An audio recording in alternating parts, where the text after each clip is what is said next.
যদি আপনি হ্যাঁ ভোট না দেন তাহলে আমরা মনে করি একটা সেঞ্চুরি মিস করবে। অপব্যবহার যারা করতে চাইবেন তারা হয়তো না ভোটে দিয়ে যাবে, কিন্তু কোনো দল যদি প্রচারণা করে তাহলে বলতে হবে যে তারা এই রক্তের উপরে দাঁড়িয়ে রক্তের সাথে বেইমানি করছে। প্রথমত আপনি একটি রাজনৈতিক দলের কথা বলেছেন, সেই রাজনৈতিক দল যদি প্রকাশ্যে বলে থাকে তাহলে এটার বিবেচনা করবে ভোটাররা।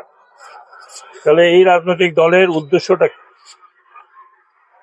এই জায়গাতে আমি কোনো কমেন্ট করতে পারবো না, হ্যাঁ, কিন্তু আমি শুধু এইটুকু বলবো যে হ্যাঁ ভোটে যদি আপনি হ্যাঁ ভোট না দেন তাহলে আমরা মনে করি একটা সেঞ্চুরি মিস করবে। দ্বিতীয় জিনিস হচ্ছে এই যে এতগুলো তরুণ মারা গেল, মেয়ে এবং ছেলে, আপনারা তখনও দেখেছেন কিছু কিছু, এখন দেখছেন। আমি যে কথাটা বললাম যে কোনো দেশে আপনারা বলতে পারবেন যে মারার পরে ৬-৭টা লাশ একটা ভ্যানের মধ্যে উঠে পুড়িয়ে দেওয়া? আমাকে একটা ইতিহাস বলতে পারবেন ও সময় এই দেশে এরকম হয়েছিল? হয়নি। এগুলো বিভৎস একটা বিবেকবান জাতি, আমরা নিজেদেরকে অত্যন্ত সভ্য জাতি বলে মনে করি। এটা আমাদের মাথা হেট হয়ে গেছে বিদেশে। এই কাজেই আমরা কি সেই জায়গায় চাই? সেরকম আবার একটা পরিস্থিতি করতে চাই? আমরা চাই না যে আমাদের রাজনীতিবিদ যারা আছেন তারা আমাদের কথা চিন্তা করুন, তারা ক্ষমতা থাকবেন।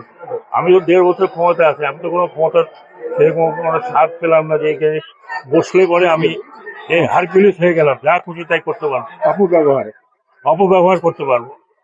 সেই অপব্যবহার যারা করতে চাইবেন তারা হয়তো না ভোটে দিয়ে যাবেন, কিন্তু আমি মনে করি আমাদের দেশের যদি ভবিষ্যৎ ঠিক করতে হয়, একটা গণতান্ত্রিক পরিবেশ তৈরি রাখতে হয়, তাহলে এটা হ্যাঁ ভোট দেওয়ার মালিক হচ্ছে আপনারা, জনগণ। কোন দল কি বললো সেগুলো না, সেই দল কত পার্সেন্ট ভোট হবে তাও আমি জানি না, কিন্তু কোনো দল যদি প্রচারণা করে তাহলে বলতে হবে যে তারা এই রক্তের উপরে দাঁড়িয়ে রক্তের সাথে বেইমানি করছে।